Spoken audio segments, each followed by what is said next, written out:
ಓಂ ಶ್ರೀ ಗುರುಭ್ಯೋ ನಮಃ ಹರಿಃ ಓಂ. ಓಂ ಕಾತ್ಯಾಯನಾಯ ವಿದ್ಮಹೇ ಕನ್ಯಾಕುಮಾರಿ ಧೀಮಹಿ ತನ್ನೋ ದುರ್ಗಿ ಪ್ರಚೋದಯಾತ್. ಓಂ ಶ್ರೀ ಶಿವಂ ಗುರುಭ್ಯೋ ನಮಃ. ಆತ್ಮೀಯ ವೀಕ್ಷಕರಿಗೆಲ್ಲರಿಗೂ ಕೂಡ ಚಂದ್ರಶೇಖರ್ ಮಾಡುವಂತಹ ಆತ್ಮೀಯ ನಮಸ್ಕಾರಗಳು. ಎಲ್ಲರಿಗೂ ಕೂಡ ಜ್ಯೋತಿರ್ಮಯ ನಾಡಿ ಆಸ್ಟ್ರಾಲಜಿ ಯೂಟ್ಯೂಬ್ ಚಾನಲ್ಗೆ ಸ್ವಾಗತವನ್ನು ಬಯಸ್ತಾ, ನಾವು ಈ ದಿನ ವಿಶೇಷವಾಗಿ ಕನ್ಯಾ ರಾಶಿಯವರ ಒಂದು ವಿಚಾರವಾಗಿ ಜುಲೈ ತಿಂಗಳ ಮಾಸ ಭವಿಷ್ಯವನ್ನ ತಿಳ್ಕೊಳ್ಳೋಣ. ಮೊದಲನೇದಾಗಿ ಗ್ರಹರ ಒಂದು ಬದಲಾವಣೆ ಯಾವ ರೀತಿ ಇದೆ, ಇನ್ನು ಕನ್ಯಾ ರಾಶಿಯವರಿಗೆ ಯಾವ ಯಾವ ಮನೆಯಲ್ಲಿ ಯಾವ ಯಾವ ಗ್ರಹರ ಒಂದು ಪ್ರಭಾವ ಇದೆ ಅನ್ನುವಂಥ ಒಂದು ವಿಚಾರಗಳನ್ನು ಸಂಕ್ಷಿಪ್ತವಾಗಿ ತಿಳ್ಕೊಳ್ಳೋಣ. ನೋಡಿ, 7/7/2024 ಶುಕ್ರ ಗ್ರಹರು ಮಿಥುನ ರಾಶಿಯಿಂದ ಕರ್ಕಾಟಕ ರಾಶಿಗೆ ಆಗಮನ ಆಗ್ತಕ್ಕಂಥದ್ದು. ಇನ್ನು 19ನೇ ತಾರೀಕು ಬುಧ ಗ್ರಹರು ಸಿಂಹರಾಶಿಗೆ ಆಗಮನ ಆಗ್ತಕ್ಕಂಥದ್ದು. 16ನೇ ತಾರೀಕು ರವಿಗ್ರಹರು ಕರ್ಕಾಟಕ ರಾಶಿಗೆ ಪ್ರವೇಶ ಮಾಡುವಂಥದ್ದು. ಇನ್ನು ದಕ್ಷಿಣಾಯನ ಪುಣ್ಯಕಾಲ ಪ್ರಾರಂಭವಾಗುವಂಥದ್ದು. ಇನ್ನು 12ನೇ ತಾರೀಕು ಕುಜಗ್ರಹರ ಒಂದು ಪರಿಭ್ರಮಣ ವೃಷಭ ರಾಶಿಗೆ ಆಗ್ತಕ್ಕಂಥದ್ದು. ಪುನಃ 31ನೇ ತಾರೀಕು ಶುಕ್ರ ಗ್ರಹರು ಸಿಂಹರಾಶಿಗೆ ಪ್ರವೇಶ ಆಗುವಂಥದ್ದು. ಇದಿಷ್ಟು ಕೂಡ ಗ್ರಹಗಳ ಒಂದು ಬದಲಾವಣೆಗಳ ಒಂದು ವಿಚಾರ. ಇನ್ನು ಕನ್ಯಾ ರಾಶಿಯವರಿಗೆ ನೋಡಿ, ಮೊದಲನೇ ಮನೆಯಲ್ಲಿ ಕೇತು ಗ್ರಹರ ಒಂದು ಪ್ರಭಾವ ಇರುವಂಥದ್ದು. 6ನೇ ಮನೆಯಲ್ಲಿ ಶನಿ ಗ್ರಹರ ಒಂದು ಪ್ರಭಾವ. 7ನೇ ಮನೆಯಲ್ಲಿ ರಾಹುವಿನ ಒಂದು ಪ್ರಭಾವ. 8ನೇ ಮನೆಯಲ್ಲಿ ಕುಜಗ್ರಹರ ಒಂದು ಪ್ರಭಾವ. 9ನೇ ಮನೆಯಲ್ಲಿ ಗುರುಗ್ರಹರ ಒಂದು ಪ್ರಭಾವ. ಇನ್ನು 10, 11ನೇ ಮನೆಯಲ್ಲಿ ರವಿ, ಬುಧ ಮತ್ತು ಶುಕ್ರ ಗ್ರಹರ ಒಂದು ಪ್ರಭಾವ ವಿಶೇಷವಾಗಿ ಕನ್ಯಾ ರಾಶಿಯವರಿಗೆ ಇರ್ತಕ್ಕಂಥದ್ದು. ನೋಡಿ, ಕನ್ಯಾ ರಾಶಿಯವರಿಗೆ ಈಗಾಗಲೇ ಗುರುಬಲ ಕೂಡ ಇರತಕ್ಕಂಥದ್ದು ಮತ್ತು ಗೋಚಾರ ಸೂಚಿತವಾಗಿ ಬಹಳಷ್ಟು ಶುಭ ಫಲಗಳು ಜುಲೈ ತಿಂಗಳಲ್ಲೂ ಕೂಡ ಅವರಿಗೆ ದೊರೆಯುವಂತ ಒಂದು ಸಾಧ್ಯತೆ ಇರುತ್ತೆ. ಇನ್ನು ಕನ್ಯಾ ರಾಶಿಯವರಿಗೆ ಸ್ವಲ್ಪ ಅಂಡರ್ ಎಸ್ಟಿಮೇಟ್ ಮಾಡ್ಕೊಳ್ಳುವಂತ ಒಂದು ಸ್ವಭಾವ ಬಹಳಷ್ಟು ಇರುತ್ತೆ. ಅಂದ್ರೆ ನೋಡಿ, ಅವರಿಗೆ ಬಹಳಷ್ಟು ಶಕ್ತಿ ಸಾಮರ್ಥ್ಯ ಇರುತ್ತೆ. ಆದರೂ ಕೂಡ ನಾನು ಈ ಒಂದು ಕಾರ್ಯವನ್ನ ಮಾಡ್ತೀನಾ ಇಲ್ವಾ, ಇದನ್ನ ನಾನು ಪರಿಪೂರ್ಣತೆಯಾಗಿ ಮಾಡ್ತೀನಾ, ಅವರ ಒಂದು ಶಕ್ತಿ ಬಗ್ಗೆ ಅವ್ರಿಗೆ ಸ್ವಲ್ಪ ಅನುಮಾನಗಳಿರುತ್ತೆ. ಕಾರಣ ಕೇತುವಿನ ಒಂದು ಪ್ರಭಾವ, ಅಂಡರ್ ಎಸ್ಟಿಮೇಟ್ ಮಾಡ್ಕೊಳ್ಳುವಂಥದ್ದು. ಸಾಮಾನ್ಯವಾಗಿ ನೋಡಿ, ಕೇತುವನ್ನ ನಾವು ವಾಮನನ ಅವತಾರ, ಅತ್ಯಂತ ಭಗವಂತನ ಒಂದು ಶ್ರೇಷ್ಠ ಅವತಾರ. ಅದರಲ್ಲಿ ಕೂಡ ನೋಡಿ, ವಾಮನನಾಗಿ ಬಂದಂತಹ ಭಗವಂತ ತ್ರಿವಿಕ್ರಮನಾಗಿ ಬೆಳೀತಾನೆ.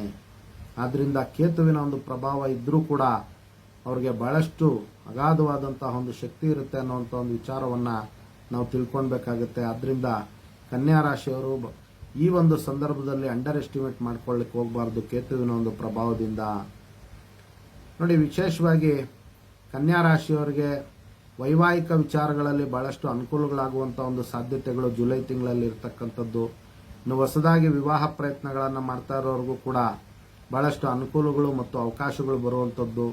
ಇನ್ನು ವಿದ್ಯಾರ್ಥಿಗಳಿಗೂ ಕೂಡ ವಿಶೇಷವಾದಂತಹ ಜ್ಞಾನ ಪ್ರಾಪ್ತಿಯಾಗುವಂತಹ ಒಂದು ಸಾಧ್ಯತೆಗಳು ಕನ್ಯಾ ರಾಶಿಯವರಿಗೆ ಜುಲೈ ತಿಂಗಳಲ್ಲಿ ಇರ್ತಕ್ಕಂಥದ್ದು. ಇನ್ನು ವ್ಯಾಪಾರ ವ್ಯವಹಾರಗಳಲ್ಲಿ ಜಯಪ್ರಾಪ್ತಿಯಾಗುವಂಥದ್ದು, ವಿಶೇಷವಾದಂತಹ ಲಾಭ ಪ್ರಾಪ್ತಿಯಾಗುವಂತಹ ಒಂದು ಸಾಧ್ಯತೆಗಳಿರುತ್ತೆ. ಇನ್ನು ನೋಡಿ, 6ನೇ ಮನೆಯಲ್ಲಿ ಶನಿಗ್ರಹರ ಒಂದು ಪ್ರಭಾವ ಇರೋದ್ರಿಂದ ಶತ್ರುಗಳಿಂದ ಇವರಿಗೆ ಜಯಪ್ರಾಪ್ತಿಯಾಗುತ್ತೆ. ಶತ್ರುಗಳನ್ನು ಮಣಿಸುವಂತಹ ಒಂದು ಶಕ್ತಿ ಸಾಮರ್ಥ್ಯ ಕೂಡ ಇವ್ರಿಗೆ ಇರ್ತಕ್ಕಂಥದ್ದು.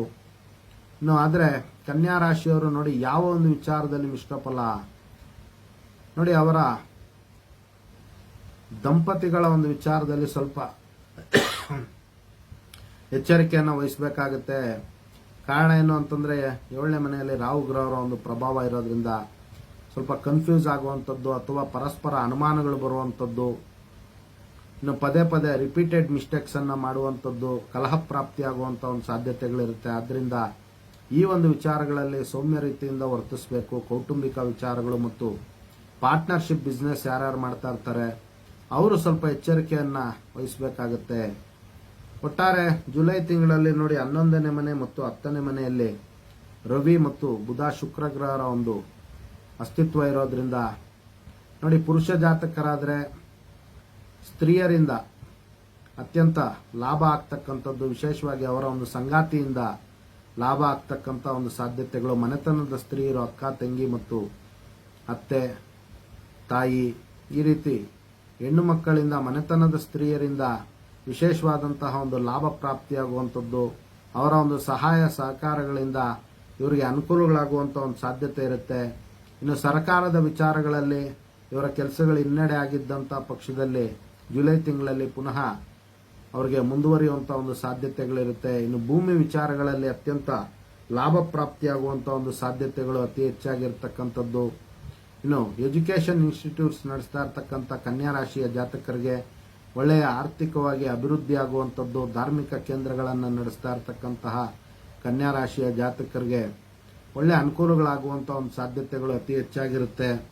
ಇನ್ನು ಫಾರಿನ್ ಟ್ರಾವೆಲ್ ಮಾಡಬೇಕು ಅಂತ ಪ್ರಯತ್ನವನ್ನು ಪಡ್ತಾ ಇರ್ತಕ್ಕಂತಹ ಕನ್ಯಾ ರಾಶಿಯ ಜಾತಕರಿಗೂ ಕೂಡ ಬಹಳಷ್ಟು ಅನುಕೂಲಗಳಾಗುವಂಥ ಒಂದು ಸಾಧ್ಯತೆಗಳಿರುತ್ತೆ. ಇನ್ನು ಹೈಯರ್ ಎಜುಕೇಷನ್ ಮಾಡ್ತಾ ಇರ್ತಕ್ಕಂಥ ಕನ್ಯಾ ರಾಶಿಯ ಜಾತಕರಿಗೆ ಸಹಾಯ ಸಹಕಾರಗಳು ದೊರೆಯುವಂಥ ಒಂದು ಸಾಧ್ಯತೆಗಳು. ಇನ್ನು ಭೂಮಿ ಸಂಬಂಧಿ ವ್ಯಾಪಾರಗಳು, ರಿಯಲ್ ಎಸ್ಟೇಟ್ ಬಿಸ್ನೆಸ್ಸು, ಇನ್ನು ಸಣ್ಣ ಪುಟ್ಟ ಜಮೀನು ಮತ್ತು ಭೂಮಿಗಳ ಒಂದು ವ್ಯಾಪಾರಗಳನ್ನು ಮಾಡ್ತಾ ಇರತಕ್ಕಂತಹ ವ್ಯಾಪಾರಸ್ಥರಿಗೆ ಮತ್ತು ಭೂಮಿಯಲ್ಲಿ ಬೆಳೆಯನ್ನ ಬೆಳೆಯುವಂತಹ ರೈತ ಬಾಂಧವರಿಗೂ ಕೂಡ ವಿಶೇಷವಾದಂತಹ ಲಾಭ ಜುಲೈ ತಿಂಗಳಲ್ಲಿ ಕನ್ಯಾ ರಾಶಿಯವರಿಗೆ ಅತಿ ಹೆಚ್ಚು ಅನುಕೂಲಗಳಾಗುವಂತಹ ಒಂದು ಸಾಧ್ಯತೆಗಳಿರುತ್ತೆ. ನೋಡಿ, ಕನ್ಯಾ ರಾಶಿಯವರು 8ನೇ ಮನೆಯಲ್ಲಿ ಕುಜಗ್ರಹರ ಒಂದು ಪ್ರಭಾವ ಇರೋದ್ರಿಂದ ಸ್ವಲ್ಪ ಎಚ್ಚರಿಕೆಯಿಂದ ಇರಬೇಕಾಗುತ್ತೆ. ಜುಲೈ ತಿಂಗಳಲ್ಲಿ ವಾಹನಗಳನ್ನು ಓಡಿಸುವಂತ ಒಂದು ವಿಚಾರದಲ್ಲಿ ಸ್ವಲ್ಪ ಜಾಗೃತಿಯಿಂದ ಓಡಿಸಬೇಕಾಗುತ್ತೆ.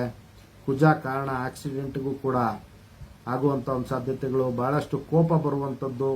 ಇನ್ನು ಶತ್ರುಗಳ ಒಂದು ವಿಚಾರದಲ್ಲಿ ಇವರಿಗೆ ಜಯಪ್ರಾಪ್ತಿಯಾಗುವಂಥದ್ದು, ಶತ್ರುಗಳ ಒಂದು ವಿಚಾರದಲ್ಲಿ ಇವರಿಗೆ ಅನುಕೂಲಗಳಾಗುವಂಥದ್ದು, ಶತ್ರುಗಳೇ ಇವರಿಗೆ ಮಿತ್ರಗಳಾಗಿ ಸಹಾಯ ಮತ್ತು ಸಹಕಾರಗಳನ್ನು ಮಾಡುವಂತಹ ಒಂದು ಸಾಧ್ಯತೆ ಕನ್ಯಾ ರಾಶಿಯವರಿಗೆ ಅತಿ ಹೆಚ್ಚಾಗಿರ್ತಕ್ಕಂಥದ್ದು.